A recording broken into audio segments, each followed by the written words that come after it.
Zoom study centre by Mukesh Agga coaching में आप सभी का स्वागत है। आज आप सभी मेरे साथ एक ऐसे बेहतरीन टॉपिक्स पर डिस्कस करने के लिए एकत्रित हुए हैं जो कि एग्जाम के नजरिए से अत्यंत इंपॉर्टेंट है। चाहे आप सेंट्रल लेवल के एग्जाम दे रहे हैं या स्टेट लेवल के एग्जाम के लिए अपने आप को प्रिपेयर कर रहे हैं या स्कूल लेवल का कोई एग्जाम के लिए अपने आप को प्रिपेयर कर रहे हैं, उस नजरिए से आपका ये जो टॉपिक्स जो है अत्यंत इंपॉर्टेंट है। तो मैं चाहूंगा सर्वप्रथम कि आप मेरा इस वीडियो में अंत तक बना रहिएगा। मैं ऐसी आपसे आशा करता हूं एवं नम्र निवेदन भी कर रहा हूं। दूसरी ओर मैं ये बात कहना चाहूंगा, आप मेरे वीडियो को स्किप करके मत देखिएगा, क्योंकि यदि आप स्किप करके देखते हैं तो कुछ तथ्यों से आप वंचित रह जाएंगे जो कि एग्जाम के नजरिए से कहीं से भी इम्पोर्टेंट नहीं ठहराया जा सकता है। तो देखिए, इससे पहले मैं टॉपिक स्टार्ट करूँ, इससे पहले मैं आप लोग से कहना चाहूंगा कि आप लोग मेरे चैनल को सब्सक्राइब कर दीजिए।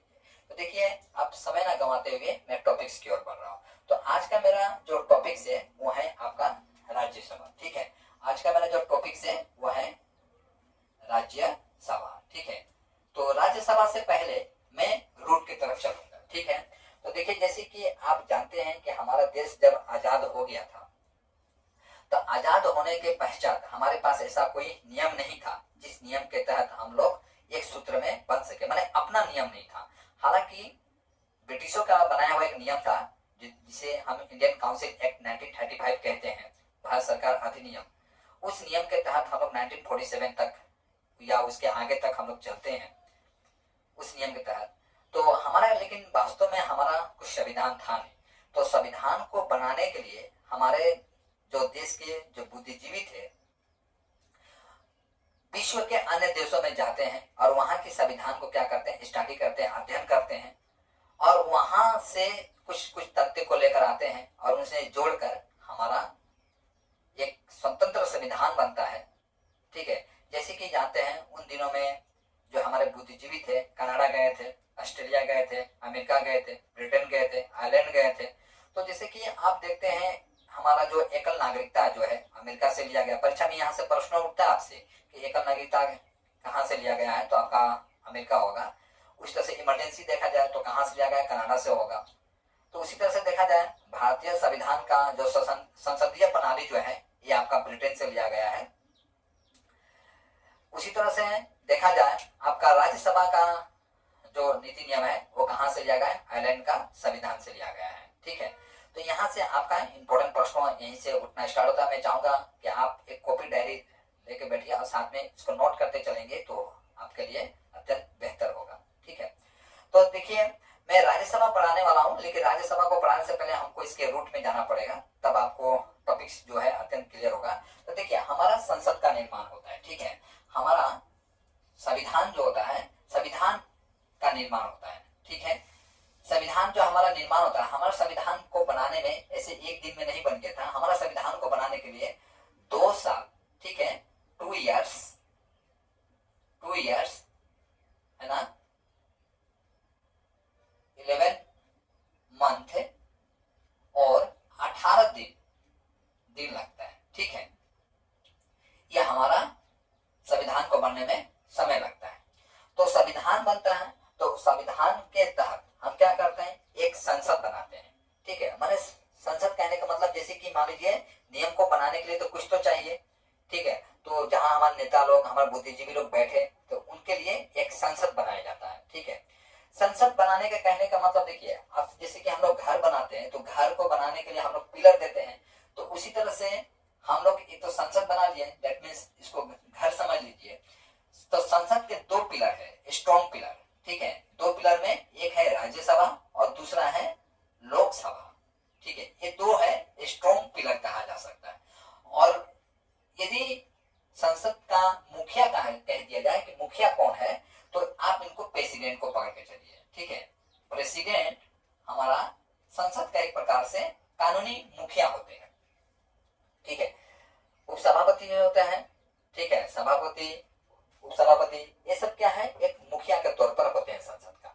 तो देखिए, जैसे कि आप जानते हैं कि कोई भी हमारा जो बिल होता है, बिल को पास करने के लिए, माने कोई भी नियम बनाना हो तो सर्वप्रथम क्या होता है, आपको लोकसभा में पेश करना पड़ता है। ठीक है, प्रथम लोकसभा में पेश होगा, इसके बाद राज्यसभा में जाता है, इसके बाद राज्यसभा के पश्चात वो कहाँ कहा जाता है, प्रेसिडेंट के पास जाता है, यानी राष्ट्रपति महोदय के पास हो जाता है।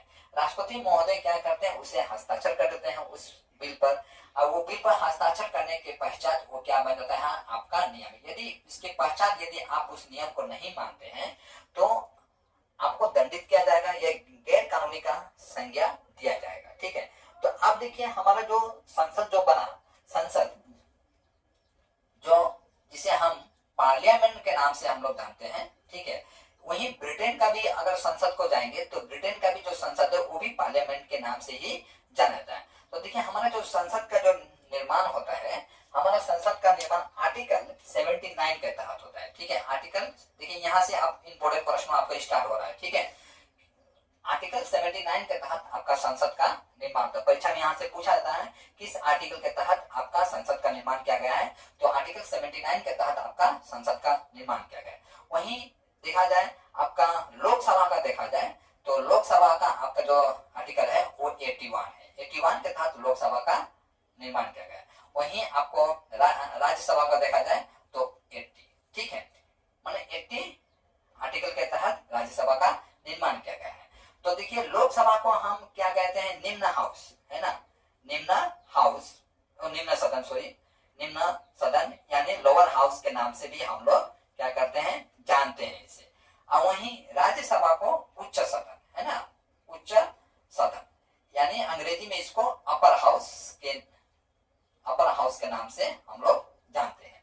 तो यदि आप चाहते हैं कि आप लोकसभा का मेंबर बने तो लोकसभा का मेंबर बनने के लिए आपका न्यूनतम जो आयु है आपका 25 निर्धारित किया गया है। ठीक है, आप इससे कम में आप लोकसभा का मेंबर नहीं बन सकते। वहीं राज्यसभा का मेंबर बनना चाहते हैं तो आपका न्यूनतम जो आयु है वो आपका कितना होना चाहिए, 30 होना चाहिए। तो लोकसभा का जो मेंबर का जो कार्यकाल होता है वो कितने साल का होता है, 5 साल के लिए।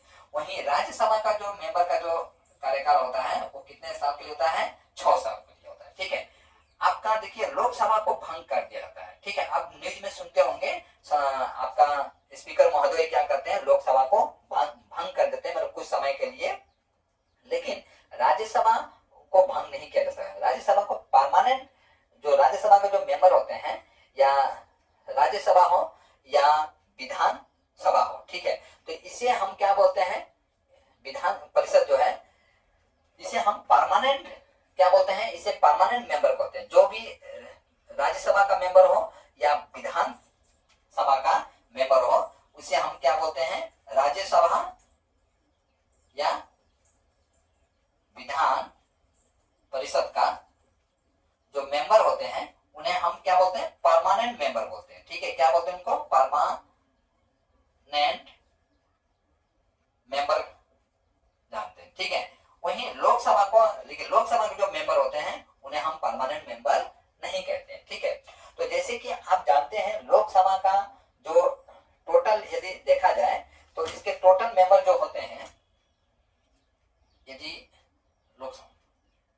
लोकसभा होती है, यदि राज्यसभा देखा जाए, है ना, तो राज्यसभा के जो मेंबर होते हैं उनके चुनने के कुछ तौर तरीके हैं, कुछ नियम है, उन नियमों पर मैं जाना चाहूंगा। देखिए जो कि राज्यसभा का जो मेंबर होते हैं इसके टोटल जो मेंबर हैं जनरली 245 है। ठीक है, इनके मेंबर टोटल कितना है, 245। लेकिन यदि आप चाहते हैं कि थोड़ा बढ़ा दिया जाए तो आप बढ़ा सकते हैं, 245 से आपको 50 तक जा सकते हैं, माने इससे ऊपर आप नहीं जा पाएंगे, 250 से ऊपर आप नहीं जा सकते हैं। आपका राज्यसभा का टोटल मेंबर कितना परीक्षा पूछा जा सकता है, तो आपका आंसर होगा 245। अधिकतम कितना हो सकता है, तो आपका आंसर होगा 250, इससे ऊपर आप नहीं जा सकते हैं। वहीं स्टेट से देखिए, माने राज्य उनको चुन कर देता है। राज्य देखिए राज्यसभा से नाम से पता चला राज्य का रिप्रेजेंटेटिव। ठीक है, तो राज्य को जो रिप्रेजेंट करते हैं, ठीक है, राज्य का रिप्रेजेंट करने वाले लोग ही राज्यसभा का मेंबर होते हैं। ठीक है, तो आप देखिए इसके राज्यसभा का ये 245 टोटल मेंबर थे। ठीक है, और अधिकतर यदि मेंबर कहा जाए तो 250 होगा। ठीक है, वहीं स्टेट से लिया जाता है, आपका स्टेट से लिया जाता है 229। यदि आप चाहते हैं कि नहीं थोड़ा बढ़ा लिया जाए तो आप 233 से ऊपर नहीं जा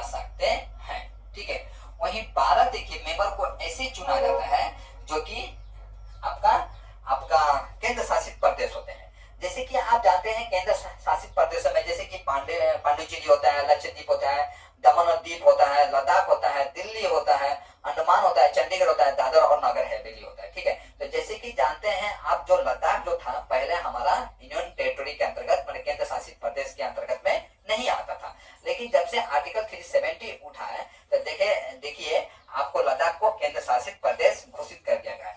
इस हिसाब से यदि परीक्षा में पूछा जाए कि आपका केंद्र शासित प्रदेशों की संख्या कितना है, तो जो कि आप पहले आप 7 लिखते थे, अब आपको 7 ना लिखकर आपका 8 होगा। ठीक है, तो इसके जो 12 जो मेंबर को जो राष्ट्रपति महोदय सिलेक्ट करते हैं, ठीक है, वो आपका केंद्र शासित प्रदेशों से होता है। ठीक है, केंद्र शासित प्रदेशों से ही हम इसको क्या करते हैं, इसको हम लोग चुनते हैं। अच्छा देखिए, राज्यसभा का जो बैठक होता है, ठीक है, राज्यसभा का जो बैठक माना सशस्त्र जो कहा जा सकता है, तो ये वर्ष में 2 बार होता है। ठीक है, 6 महीने में एक बार इनकी बैठक होती है। यहाँ पर जो महोदय जो है, ठीक है, इसकी जो परमानेंट यदि अध्यक्ष कहा जाए तो राष्ट्रपति, उपराष्ट्रपति इसके क्या होते हैं, परमानेंट या पदन सभापति होते हैं, वाइस प्रेसिडेंट ऑफ इंडिया। ठीक है, वाइस प्रेसिडेंट ऑफ जो इंडिया होते हैं वो क्या होता है, इनका वाइस प्रेसिडेंट ऑफ इंडिया क्या होते हैं, इनका पदन आपका सभापति होते हैं। किसका, राज्यसभा का। तो वर्ष में कितने बार बुलाया जाता है, इनको 2 बार बुलाया जाता है, 6 महीना में एक बार। अच्छा, एक ऐसे आप नेता का नाम बताइए जो कि एक बार भी मीटिंग में वो अटेंड नहीं हुए थे। 6 महीने में एक बार बुलाया गया था, लेकिन वो एक बार भी अटेंड नहीं हुए थे। उनका नाम था आपका, जिनका उनका मैं आपको तो टिक्स देता हूँ, आंसर आपको बाद में बताऊंगा। ठीक है, टिक्स देता हूं, उनके अंतर्गत सेकेंड बार कोलिशन गवर्नमेंट बना था। सन बता देता हूं आपको, 1978 में द्वितीय बार कोलिशन गवर्नमेंट बना था, तो उनके अंतर्गत ही बना था। अब आपको कमेंट बॉक्स में या वीडियो के अंत तक आपको क्या कर देना है, नाम बताना है। मैं इनका नाम जो है लास्ट में आपको बताऊंगा। ठीक है, तो एक ऐसे नेता थे जो कि राज्यसभा का जो बैठक होता था 6 महीना में, तो वो एक बार भी अटेंड नहीं हुए थे। ठीक है, तो देखिए यदि देखा जाए राज्यसभा का जो प्रथम जो अध्यक्ष देखा जाए तो कौन थे, डॉक्टर सर्वपल्ली राधाकृष्णन, इनका क्या थे, अध्यक्ष थे, डॉक्टर सर्वपल्ली राधाकृष्णन। ठीक है, राधाकृष्णन इसका क्या थे, फर्स्ट अध्यक्ष यानी प्रेसिडेंट। ठीक है, डॉक्टर सर्वपल्ली राधाकृष्णन वही व्यक्ति है जिनके नाम पर आप 5 सितंबर को क्या मनाते हैं, टीचर डे के रूप में पालन करते हैं। ठीक है, देखिए राज्यसभा का जो मेंबर होते हैं वो क्या होते हैं, 1/3 के हिसाब से आपको क्या होते हैं, रिटायर भी होते हैं। 1/3 के हिसाब से वो क्या होते हैं, रिटायर होते हैं। अच्छा, यदि इनका देखा जाए, इनका जो संचालन जो कमेटी होता है, ठीक है, तो अभी वर्तमान में देखा जाए इनका जो सभापति है तो जगदीप धनखड़ है। ठीक है, जो कि आपका 1 अगस्त 2022 से वो क्या है, इस पद पर बने हुए हैं। ठीक है, अभी तक वर्तमान में वही है। आपका उपराष्ट्रपति कहा जाए तो हरिवंश नारायण सिंह है। ठीक है, अभी इनका माने राज्यसभा का उप सभापति कहा जा सकता है। ठीक है, तो देखिए संसद का जो नेता होते हैं ना, और अभी संसद का नेता के रूप में देखा जाए तो देखिए पीयूष गोयल जो है आपका संसद का नेता बनाया गया है इनको, जो कि 14 जुलाई आपका 2021 से वो है। ठीक है, वहीं विपक्ष के भी नेता है जो मल्लिकार्जुन खड़गे हैं, जो कि 16 फरवरी आपका 2021 से इस अपने पद पर विराजमान है। और ये क्या है आपका, ये जो राज्यसभा जो है, राज्यसभा का एक मेंबर के तौर पर है। देखिए संसद का जो सदस्य होते हैं ना, संसद का जो सदस्य होते हैं, तो ऐसा नहीं कि संसद का सदस्य कोई एक व्यक्ति होता है, या मान लीजिए उसके संचालन समिति जो होता है वो थोड़ा जटिल नहीं होता, थोड़ा जटिल भी होता है। ठीक है, संसद का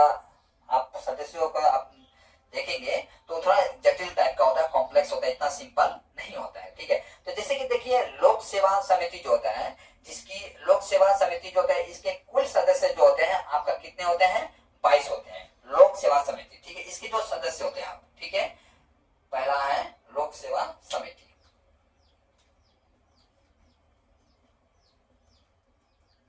लोक सेवा समिति जो होता है, इसकी कुल सदस्यों की संख्या कितना होता है? 22। ठीक है, इसी में देखिए लोक सेवा समिति में कुल सदस्यों की संख्या कितना होता है? 22 होते हैं, और इसके जो लोकसभा की तरफ से जो होते हैं वो 15 होते हैं। ठीक है, और यही विपक्ष की तरफ से देखा जाए तो 7 होते हैं। ठीक है, इसके मेंबर होते हैं। ऐसे तो लोकसभा का जो देखा जाए तो कुल तो मेंबर आपका 22 होते हैं, लेकिन आपका लोकसभा की तरफ से जानते हैं लोकसभा में किसका पार्टी होता है? जो रूलिंग पार्टी होता है उन्हीं का बहुमत ज्यादा होता है। ठीक है, लोकसभा में उन्हीं का बहुमत ज्यादा होता है। तो कोई भी बिल यदि मान लीजिए आपका लोकसभा से पास होता है तो रूलिंग पार्टी को थोड़ा मुसीबतों का सामना करना पड़ता है राज्यसभा में, क्योंकि राज्यसभा में किनका सदस्य ज्यादा होता है? आपका विपक्ष का। तो जाहिर सी बात है कोई भी नियम को पास करना है तो आपका लोकसभा में पहले बिल को पास करना पड़ता है। तो सरकार तो मालूम उन्हीं का है, तो लोकसभा से आसानी से पास कर लेती है, और इसके बाद वो जाता है आपका जो बिल है राज्यसभा में जाता है। तो राज्यसभा में किसका मेंबर ज्यादा है? आपका विपक्ष का। तो विपक्ष का जो है तो वो वहां से क्या करता है? पास नहीं होने देता है। तो यहाँ पर थोड़ा अड़चन आ जाता है। तो इसलिए आप नहीं बोल सकते हैं कोई भी रूलिंग पार्टी मनमानी ढंग से अपना नीति को लागू कर सकती है। ठीक है, तो थोड़ा तफरीक होता है। ठीक है, उसी तरह से देखिए इसका जो अध्यक्ष होता है ना, इसका जो अध्यक्ष होता है वो विपक्ष का नेता होता है। देखिए सबसे बड़ी बात है ये लोकसभा समिति जो आप देखें तो इसका जो प्रेसिडेंट होगा वो कौन होता है? आपका विपक्ष का नेता होता है, जो कि लोकसभा का अध्यक्ष के द्वारा चुना जाता है। ये सबसे पॉइंट आप याद रखिए। इसके जो अध्यक्ष जो होते हैं, ये लोकसभा समिति का अध्यक्ष कौन होगा? विपक्ष का नेता होता है। ठीक है, विपक्ष का नेता, ये नहीं कि विपक्ष का नेता। और उनको चुनता कौन है? आपका लोकसभा का स्पीकर। ठीक है, लोकसभा का जो स्पीकर है वो क्या करते हैं? उनको चुनते हैं।